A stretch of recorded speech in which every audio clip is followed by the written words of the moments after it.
Fala pessoal, tudo bem? Ultimamente a procura por mudanças e migrações para o Paraguai cresceu muito, a gente vê isso direto aqui, a gente está sabendo pelo pessoal que mexe com imigração que cresceu absurdamente, né, a procura pelos serviços deles. E a gente está aqui para falar o primeiro passo que muita gente ignora, né? Que é para você fazer as coisas corretas. É uma coisa que 10 minutos você resolve, mas que se você não fizer, deixar passar, pode colocar o seu processo migratório em risco. Primeiro, antes de falar do primeiro passo, eu vou falar do passo zero. O passo zero, para você começar a pensar em mudar para o Paraguai, é o que você já está fazendo aqui, que é começar a pesquisar, começar a ver vídeos no YouTube, ver Instagrams também, tem bastante perfil de Instagram, né, tipo de imigração. Vocês estão aqui vendo a gente, estamos falando sobre isso, e foi o que a gente começou a fazer lá, quando a gente começou a pensar em mudar para o Paraguai. E o passo 2, vou tirar um pouco da ordem, é você ver quais são as cidades que mais te interessam, de acordo com o seu perfil, do que você busca no Paraguai, nessa migração do Paraguai, para você ir visitar. Porque é muito legal você ver pessoas que moram lá, que já visitaram, pessoas que nem eu sempre falo aqui, é legal vocês verem pessoas que pensam igual a você, ou parecido com você, para você ver a opinião, né? Afinal, se vocês estão aqui é porque vocês pensam minimamente parecido com a gente, para ouvir o que a gente tem para falar. Só que nada melhor do que você ir ver com seus próprios olhos, principalmente por uma mudança grande, né? Que mudar de país não é uma coisa igual você mudar de cueca, né? É uma coisa que realmente demanda esforço, demanda dinheiro, demanda tempo, demanda desgaste emocional, né? Então é uma coisa que você precisa fazer com um passo a passo e planejamento. Então você precisa conhecer. E para que isso tudo ocorra de forma harmônica e fluida, você precisa então ir para o passo 1, que é entrar legalmente no Paraguai.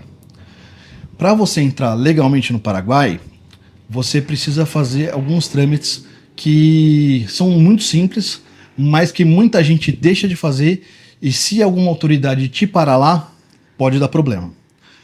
Então vamos começar com os documentos que precisam para dar a entrada no Paraguai. Tá com uma listinha aí?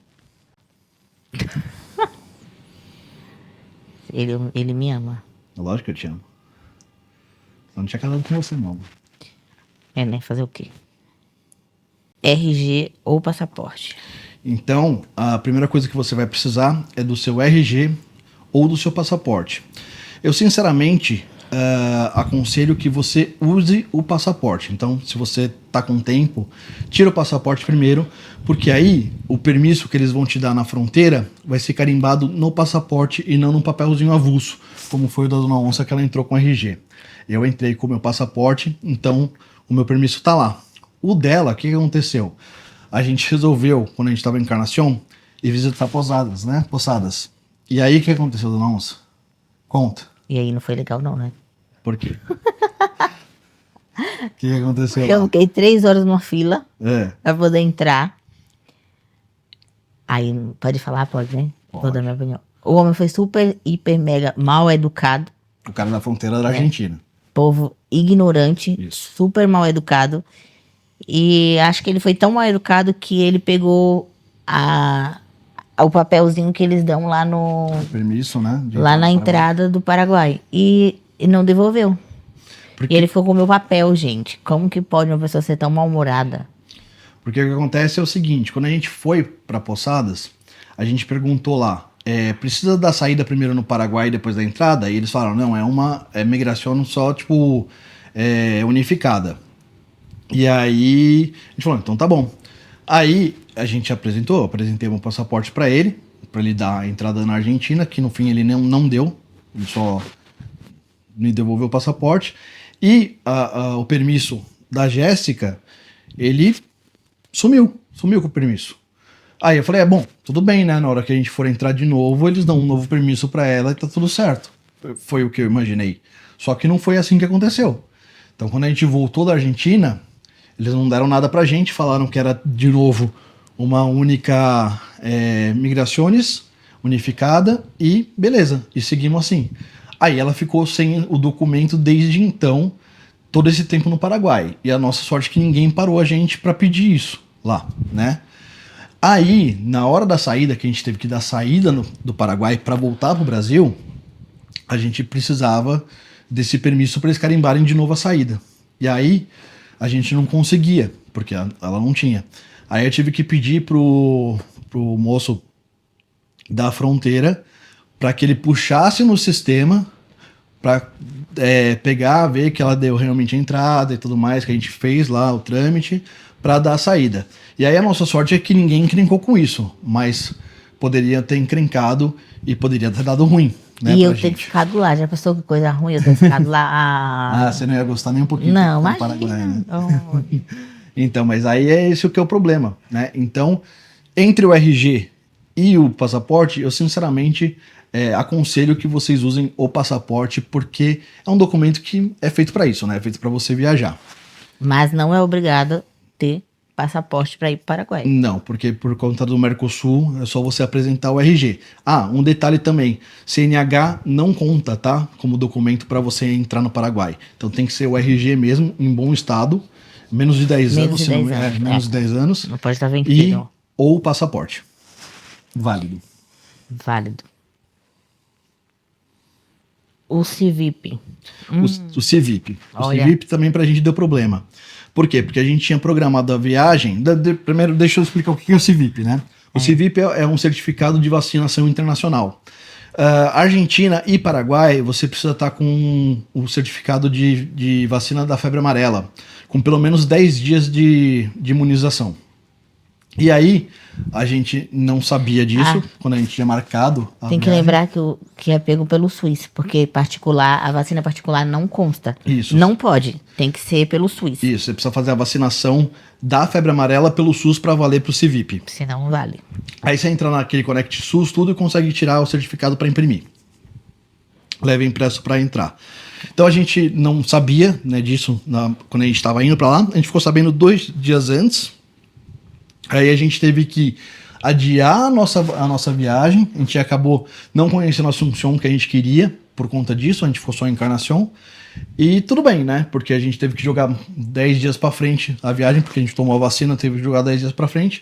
E tudo bem, no fim deu certo. Mas é uma coisa que se você não prestar atenção, você pode ficar barrado ali na fronteira e não entrar. E quase que a gente ia ficar barrado. E quase que a gente ia ficar barrado, porque a gente não sabia. A gente descobriu 2 dias antes. E aí, graças a Deus, deu tudo certo. Verdade. Né? Quase. Quase. Quase que você fica sem seus perfumes, né? Oh, meu Deus. E sem sua retratotida, né? Oh, Jesus. Oxe. Menino. Já falou do permito, tá?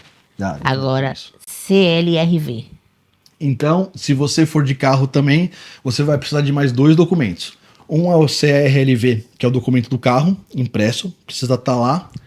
E o outro é o Carta Verde, que é um seguro internacional para o carro. Ele é super baratinho. Pra gente ficar 15 dias lá, eu paguei R$36. Então você vai lá no seu corretor de seguros do seu carro e fala para ele que você precisa de um seguro Carta Verde. Aí ele vai lá, vai fazer a cotação para você, vai emitir a guia, você paga e você tá seguro para isso. Eu sinceramente aconselho que vocês, para quem tá pensando realmente em mudar pro Paraguai, se você tiver carro, ir de carro. Por quê? Porque primeiro, se você tem um carro que é seu, ele já é uma coisa que é familiar para você. Então, quer queira que não, ele serve como uma muleta emocional para que você se sinta mais em casa, fora de casa. E depois porque você vai ter liberdade para você rodar.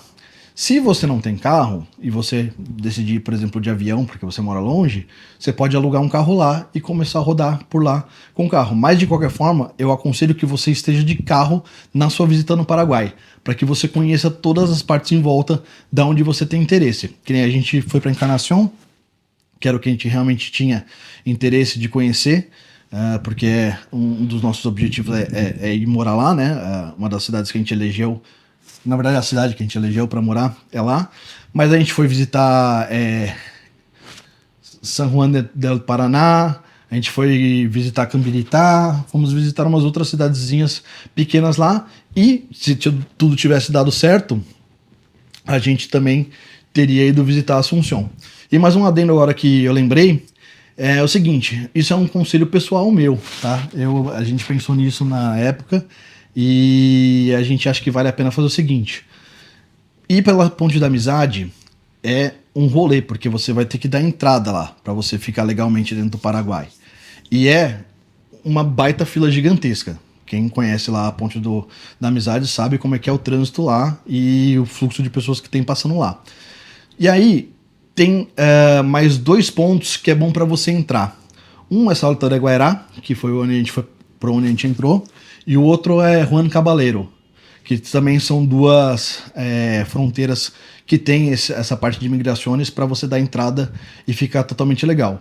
Qualquer uma das outras 2 é uma possibilidade, na minha opinião, mais interessante do que você ir pela Ponte da Amizade. A não ser que você pegue um horário que não seja de pico de fluxo lá e você queira dar a entrada na Ponte de Amizade, também pode ser uma boa ideia, né? Às vezes de madrugada, eu sei que acho que funciona 24 horas, se não me engano lá, o Migrações. É. Né? É. Então é isso, pessoal. Então, voltando à parte das cidades, no próximo episódio que a gente for fazer do nosso plano do Paraguai, a gente vai falar quais são as melhores cidades para cada perfil de pessoas e por que a gente elegeu Encarnación como a nossa futura cidade residencial. Beleza? Quer falar mais alguma coisa, Dona Alonso? Não. Então é isso, pessoal. Não. Valeu, obrigado, falou e até o próximo vídeo. Tchau.